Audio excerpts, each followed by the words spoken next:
The night my husband's parents looked me straight in the eye and told me I wasn't good enough for their son, something inside me cracked in a way I didn't even understand at the time. We were sitting around their glossy oak dining table in their big suburban house, the kind of place with spotless white walls, matching silverware, and a chandelier that screamed money. I remember the way the candlelight flickered against the crystal glasses, how my fork trembled slightly in my hand as Diane, my mother-in-law, leaned forward with that smug little smile she always wore when she thought she was being clever. "Megan," she said, her tone dripping with false sweetness, "we just think Jason could have done better. You're nice enough, of course, but nice doesn't build a future. Jason deserves someone who can keep up with him." Her husband, Richard, didn't even bother sugarcoating it. He took a slow sip of his expensive wine, glanced at me with eyes full of judgment and muttered, "Frankly, you're not in our league. No offense. No offense." As if adding those words erased the sting of what came before them. I wanted to shrink into myself, to disappear into the polished hardwood floors, but I forced a smile, the kind of brittle smile women have been wearing for centuries to survive dinners like this one. Jason, my husband, sat beside me, his hand hovering near mine but never quite taking it, his jaw tight, his eyes darting between his parents and me. He didn't defend me. Not once. That night, driving back to our tiny apartment downtown, I stared out the window while Jason mumbled excuses. "They don't mean it like that. They just want the best for me. You know how they are." But I did know. I knew exactly how they were. They were the kind of people who believed money equaled worth, who thought their wealth made them royalty in a world that never crowned them. And I knew something else too, though I couldn't have put it into words yet. Their opinion of me wasn't just cruel, it was dangerous. In the months that followed, their disapproval became a constant presence in our marriage, like a third shadow in the room. Diane would drop by unannounced, walking through our front door as if she owned the place, her eyes scanning every corner of our modest apartment like she was inspecting a hotel room that hadn't been cleaned to her standards. "Still no dishwasher?" she'd say, sighing heavily. "Well, I suppose when Jason finally gets promoted, you'll move somewhere better." Richard's digs were more subtle, the kind that wormed their way under your skin. "So, Megan, still working at that little gallery? Must be tough, relying on passion instead of practicality." Every comment was a reminder that, in their eyes, I was an anchor holding Jason back from the glittering future they had scripted for him. I tried to ignore it. I told myself love was enough, that Jason and I were strong enough to withstand the storm of his parents' disapproval. But cracks began to form. Jason grew quieter after each visit, more distant. He started staying late at work, claiming deadlines, though sometimes I could smell the faint trace of whiskey on his breath when he came home. When I asked what was wrong, he would shrug and say, "Nothing. Just tired." But I knew the truth. His parents' words were getting to him. They were chiseling away at the foundation of our marriage, one cutting remark at a time. The breaking point came on a Sunday afternoon. Diane had invited us to brunch at their country club, a place so pristine it felt like you needed a pedigree just to walk through the door. I wore my nicest dress, the one Jason once said made my eyes look like emeralds, but as soon as we arrived, Diane's smile faltered. "Oh, Megan," she said loudly enough for the entire table to hear, "you didn't have time to do your hair?" The humiliation burned my cheeks, but I bit my tongue, forcing a polite laugh. Then came the moment that would replay in my mind 1,000 times over. Diane leaned toward Jason and, as if I weren't even there, whispered just loud enough for me to catch, "If you'd married Allison, you'd already be in a house like ours." Allison. His high school sweetheart, the golden girl Diane never stopped mentioning. Jason said nothing. He didn't defend me, didn't tell his mother to stop. He just lowered his eyes and fiddled with his fork, the silence louder than any words could have been. On the drive home, I asked him directly, "Do you agree with them? Do you think I'm not good enough?" His knuckles tightened on the steering wheel. "Megan, can we not do this right now?" That was my answer. For weeks afterward, I felt like I was living in a fog. Every phone call from Diane felt like a dagger wrapped in velvet. Every visit from Richard a reminder that I would never measure up in their eyes. Jason grew colder, his affection slipping through my fingers like water. I started to wonder if love really was enough, or if love could be strangled by the weight of constant judgment. But then something happened. Something that would flip the script completely. My great-aunt Clara, the eccentric relative no one really paid much attention to, passed away. She was the black sheep of the family, a woman who had lived quietly in a rambling old Victorian house on the edge of town, always rumored to have a little money, but never flashy about it. I hadn't seen her in years, though she had always sent me handwritten cards on my birthday, little notes that said things like, "You're stronger than you know, Megan. Don't let anyone tell you otherwise." At the reading of her will, the lawyer's voice was steady as he announced her last wishes. "To my great-niece Megan Carter, I leave the entirety of my estate, including the house, the property, and all financial holdings." The room fell silent. My parents gasped. I sat frozen, unable to process the words. The lawyer continued, listing assets, investments, and a number that made my head spin. By the time he finished, I realized that overnight, I had inherited more wealth than Diane and Richard had flaunted their entire lives. I thought of Diane's smug smile, Richard's cold dismissals, Jason's silence. I thought of every time they had called me not good enough, every time they made me feel small. And for the first time in months, I smiled. Not a brittle smile, not a forced one, but a real smile, sharp and dangerous. Because suddenly, the balance of power had shifted. The news of Aunt Clara's inheritance spread through the family like wildfire, though I hadn't told a soul outside the reading of the will. And yet, within 48 hours, Diane was at my doorstep, clutching a bouquet of roses so large it looked like she'd raided an entire florist shop. I opened the door in disbelief. She had never brought me flowers in her life, not even when Jason and I first got engaged. "Megan, sweetheart," she gushed, sweeping into the apartment without waiting to be invited, her perfume filling the space like an invasive cloud. "I just wanted to check on you. Losing a relative is always so hard. How are you holding up?" Her voice was syrupy sweet, too sweet, and her eyes scanned the apartment as though she were seeing it for the first time, as if suddenly our modest space had become something to appraise. Richard arrived minutes later, carrying a bottle of expensive wine.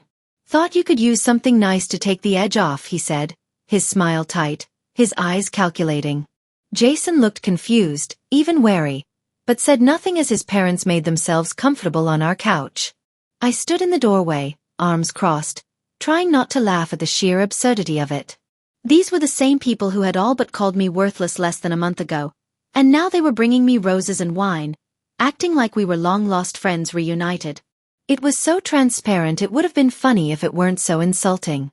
"I'm fine," I said evenly, watching Diane's eyes flick to Jason, then back to me. Over dinner the following week, another invitation I hadn't wanted to accept but had been guilt into by Jason, Diane laid it on even thicker. "Megan, darling, you must miss your aunt terribly. But isn't it comforting to know her legacy will live on through you? She must have loved you so much. And of course we're family, so whatever you need, we're here." She reached across the table and patted my hand with the kind of faux warmth that made my skin crawl. Richard chimed in, his tone just as insincere. "Yes, Megan, we're so proud of you. You've really come into your own." "Proud of me." The words rang hollow, almost laughable. They weren't proud. They were circling like vultures. I could see it in their eyes, the way they lingered every time I mentioned the house or the property. They didn't care about me. Not really. What they cared about was what my inheritance meant for them, for their son, for their reputation. Suddenly, I wasn't the anchor dragging Jason down. I was the golden ticket they had been waiting for. Jason, for his part, seemed conflicted. He had always craved his parents' approval, and now, with me holding the kind of wealth they respected, he was finally getting it. But I could see the discomfort in his face too, the unease of realizing their sudden change of heart wasn't about love, but about money. Still he said nothing. And maybe that silence was worse than any words he could have spoken. Weeks passed, and the transformation was almost comical. Diane began inviting me to lunches, insisting we shop together at high-end boutiques she used to sneer at me for even walking past. Richard started asking my opinion on investment opportunities, as though I had suddenly become a financial genius overnight. They spoke to me as though I had always been a beloved member of the family, as though years of condescension and cruelty could be erased with a few insincere compliments and forced smiles. But I hadn't forgotten. Every cutting remark, every dismissive glance, every dinner where I had sat in silence while they tore me down, it was all still there, etched into my memory. And though I smiled and played along, though I let them think they were winning me over, inside I was making a different plan. A patient plan. It started with the house. Aunt Clara's Victorian home was old but beautiful, with stained glass windows and sprawling gardens that had gone wild in recent years. Diane offered to help me renovate, her eyes practically glowing with the idea of turning it into something she could parade in front of her country club friends. "This house has such potential," she said one afternoon as we walked through the creaking halls, her heels clicking against the wooden floors. "If you put the right money into it, it could be stunning. I know all the right contractors, of course. I'd be happy to put you in touch." I nodded politely, making mental notes of every word. She thought she was planting ideas, when in reality, I was gathering evidence. I recorded conversations, saved emails, and documented every offer of help that came laced with self-interest. Richard was even bolder. Over coffee one morning, he leaned in and said, "Megan, if you're not sure how to handle such a large estate, you might consider letting us manage it. We've done very well for ourselves, and we could ensure your inheritance grows." I smiled sweetly, pretending to consider it, all the while thinking how foolish he was to underestimate me. Meanwhile, Jason grew restless. He liked the new respect his parents were showing me, but he didn't like that it was me, not him, holding the power. For the first time in our marriage, I sensed resentment in his tone when he spoke about Aunt Clara's will. "It's kind of crazy she left everything to you. I mean, she barely knew you. Don't you think she could have spread it around a little?" He said it casually, but I caught the bitterness underneath. I looked at him then, really looked at him, and realized something I hadn't allowed myself to see before. Jason loved me, yes, but his love had always been conditional, tied to the approval of his parents, to the version of me that fit neatly into their world. And now, as I stood taller and refused to shrink myself, as I began to realize my own worth, he wasn't sure he liked who I was becoming. That realization was painful, but it was also freeing.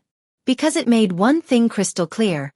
I didn't need Jason, and I certainly didn't need his parents. What I needed was to protect myself, to ensure that the vultures circling my inheritance never got their claws into it. So I began setting boundaries.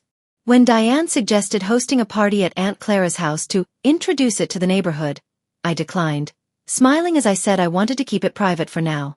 When Richard offered to review my financial portfolio, I told him I had already hired an advisor. One he didn't know, one I trusted completely. Each time I pushed back, their smiles grew tighter, their patience thinner. The cracks in their facade began to show. And then came the moment that changed everything. One evening, I came home to find Jason sitting on the couch, pale and shaken. "My parents came by today," he said. "They asked me to talk to you about transferring some of the assets. Just temporarily. They said it would be safer in their hands." His voice broke slightly as he admitted, "They told me I should convince you. That if I loved them, if I loved you, I'd make sure they were taken care of." The air left my lungs.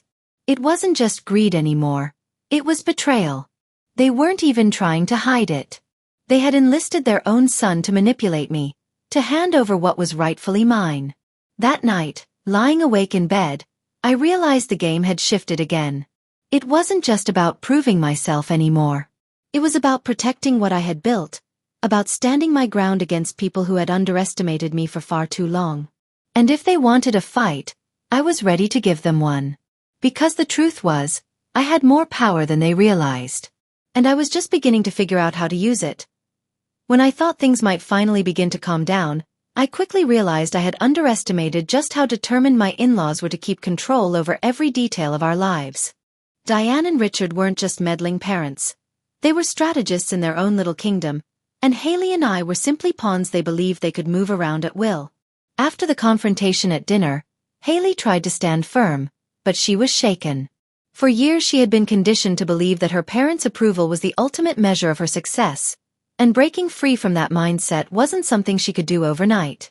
I knew this, which is why I told myself to stay patient, even as I felt my own anger growing each time their shadow crept over us. It started with subtle intrusions. Phone calls at odd hours with fabricated emergencies that always seemed to require Haley's attention, last-minute guilt trips about family events, and constant suggestions about how we should manage our finances, our home, even our future children. At first, Haley dismissed them, brushing off their comments with a tired sigh, but little by little, I could see the toll it was taking. She would lie awake at night, staring at the ceiling, and when I asked what was wrong, she would whisper, "I just don't want to disappoint them." Those words hit me harder than any direct insult they had ever thrown at me. It wasn't me they were truly trying to control. It was her. Meanwhile, I threw myself into my work as much as possible. Photography had always been more than a job to me. It was the one place I felt completely free, where no one could dictate what was beautiful or meaningful. I picked up more clients, spent long hours editing, and even began considering opening my own gallery space downtown. It was the kind of risk Diane and Richard would sneer at, which only made the idea more appealing. Still, I couldn't ignore the feeling that no matter how much progress I made, they would always find a way to undermine me in Haley's eyes. That suspicion was confirmed one afternoon when I came home early from a shoot to find Haley sitting at the kitchen table, her face pale, clutching a document in her hands. When she looked up at me, her eyes were filled with a mixture of guilt and confusion. "Julian," she said softly, "did you know my parents set up a trust account for us?" At first, I didn't understand. Then she slid the paperwork across the table, and my stomach dropped. It wasn't a gift. It was a leash. The account was in Haley's name only, with monthly stipends large enough to cover nearly all our expenses, but the fine print revealed the catch. Withdrawals over a certain amount required her parents' approval, and should our marriage fail, the funds would revert entirely back to them. I could see the war going on inside her as she explained. On one hand, the money would relieve so much financial pressure. On the other, it was clearly a tool of manipulation. "They just want to help," she said at one point, though her voice lacked conviction. I didn't raise my voice, but I made it clear. Accepting their offer meant giving them ownership over our lives, and I wasn't willing to be bought. That night, Haley cried quietly beside me, torn between the safety net her parents dangled and the freedom I was begging her to protect. It was the first time in our marriage I truly felt her loyalty wavering, and the fear of losing her to their influence gnawed at me.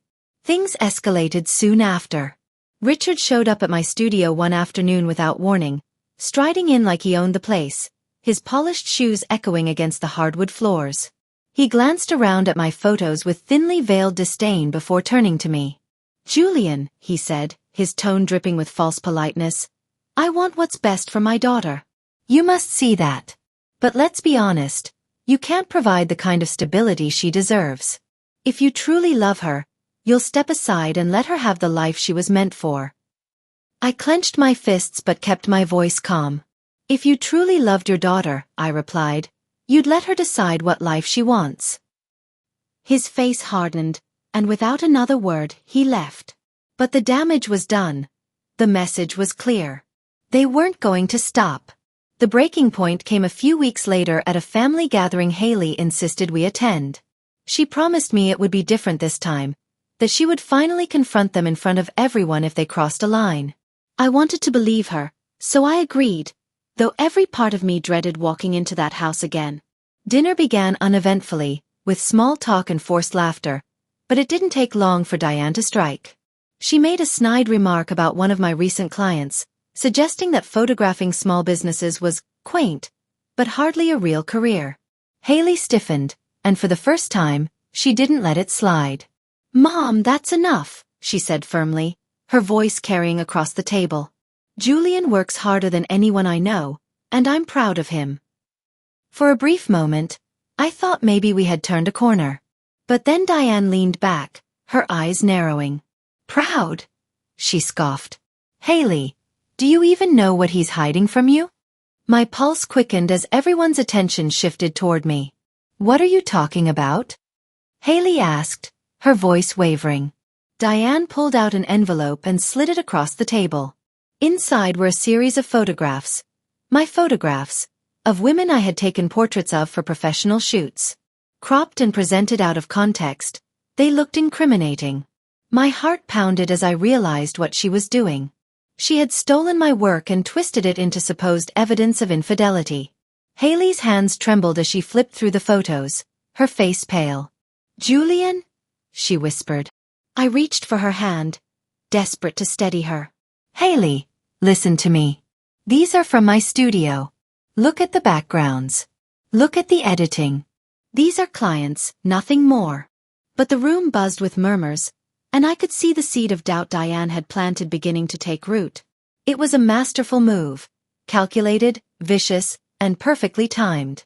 I felt the weight of everyone's eyes on me, judging, questioning, waiting for me to falter. And in that moment, I knew. This was war. They had crossed a line so unforgivable that there was no turning back.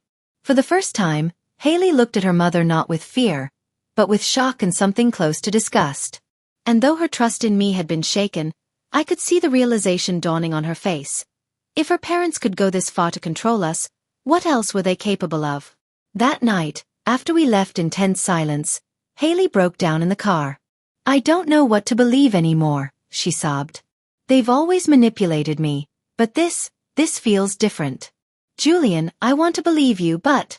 Her words trailed off, leaving me in agonizing uncertainty. I didn't sleep at all that night. Instead, I sat at my desk, staring at those stolen photographs, my mind racing. This wasn't just about pride or independence anymore. It was about survival, about saving my marriage from the poison her parents kept injecting into it. I knew I had to act, not with anger, but with proof, with undeniable evidence that would strip their power away once and for all. What I didn't realize then was that the truth I was about to uncover went far deeper than anything I could have imagined, and it would change not only the way Haley saw her parents, but the way she saw herself. The morning after that disastrous dinner, I woke up with a pit in my stomach. Haley had barely spoken to me, her silence more painful than any accusation. I knew she was caught between two impossible choices: trusting me, the man she married, or believing the people who had raised her. But I also knew one thing with absolute certainty. If I didn't expose Diane and Richard for who they really were, I would lose her, and our marriage would become another one of their manipulative triumphs. I spent the next few days combing through my files, tracking down clients, and collecting every scrap of evidence I could. Each woman who had posed for me was more than willing to confirm the shoots were professional. Some even recorded statements, angry that someone would twist something so innocent into an attack. But I needed more than testimony. I needed proof that Diane had orchestrated it all. My break came unexpectedly. While organizing my files, I noticed metadata missing from the images Diane had shown at dinner. The originals in my system had intact timestamps and details, but hers were altered, stripped clean, and cropped. That meant she hadn't simply stumbled upon them. She had accessed them illegally. I remembered the afternoon Haley's mother had dropped by, to return a casserole dish. At the time I thought nothing of it. Now, I realized she must have snooped through my computer when I wasn't home. I hired a friend who specialized in IT security to dig deeper. Within days, he confirmed what I suspected. Someone had copied data from my hard drive using a portable device. Worse still, Diane had left traces when she transferred the files to her own system. I had digital fingerprints tying her directly to the theft. The moment I had that evidence in hand, I felt both relief and dread. Relief that I could finally clear my name. Dread because I knew exposing her wouldn't just end the feud, it might destroy Haley's relationship with her parents forever. But if I stayed silent, Diane and Richard would only escalate their attacks, until there was nothing left of the life Haley and I were trying to build. I decided not to confront them right away. Instead, I went to Haley. I sat her down in our living room, placed the evidence on the table, and spoke as calmly as I could. "I know you don't know what to believe anymore," I told her. "But you need to see this. Your mother stole my files. She edited them to frame me. Here's the proof." Haley hesitated before picking up the documents. I watched her eyes move across the pages, her lips parting as the weight of it sank in. She scrolled through the IT report, the metadata comparisons, the digital trail that led back to Diane's computer. By the time she looked up at me, tears were streaming down her face. Not from doubt this time, but from betrayal. They did this to you," she whispered. To us. I nodded, my own throat tight. They don't want us to have a marriage outside their control. And they'll burn everything to the ground to make sure of it. For the first time since this nightmare began, Haley's doubt gave way to anger. Not at me, but at them. I have to confront them, she said, her voice trembling. I need to hear them admit it. The next day, she called her parents and demanded they meet us at their house. When we arrived, Diane greeted us with her usual polished smile, while Richard lingered in the background, his expression smug. But their confidence wavered when Haley pulled out the folder of evidence and laid it on the dining table. Explain this, she said coldly. Diane's smile faltered. She glanced at Richard, then back at Haley, trying to recover. Sweetheart, I don't know what that is, but... Don't lie to me, Haley snapped, slamming her hand on the table. The sound echoed through the room, and for once, it was Diane who looked small. You stole Julian's work. You twisted it to make him look unfaithful. How could you? For a moment, silence hung heavy. Then Richard spoke, his voice calm but venomous. Because we had to protect you. Can't you see? He's not good enough. He'll never give you the life you deserve. Everything we've done has been to save you from wasting your potential. Haley shook her head in disbelief. That's control. Diane's mask finally cracked, her composure unraveling as she reached for Haley's hand. We just wanted what was best. Haley pulled away. No. You wanted what was best for you. You wanted me to live the life you planned, not the life I chose. The confrontation ended with Haley storming out of the house, me close behind. She didn't look back, and I knew something inside her had finally broken free. For the first time, she saw her parents not as protectors, but as manipulators. And though the realization shattered her, it also gave her strength. Over the next few weeks, we cut off contact. Haley blocked their numbers, returned the keys they had given us to their vacation home, and refused the trust account entirely. It wasn't easy. There were nights she cried herself to sleep, mourning the parents she thought she had. But each time she wavered, I reminded her of the truth. That love built on lies isn't love at all. I thought that was the end of it, but life has a way of saving its sharpest twist for last. One evening, as Haley was going through old family files to gather the last of her things from their estate, she discovered documents her parents had hidden. At first, she thought they were financial records. But as she read deeper, her face went pale. She handed the folder to me with shaking hands.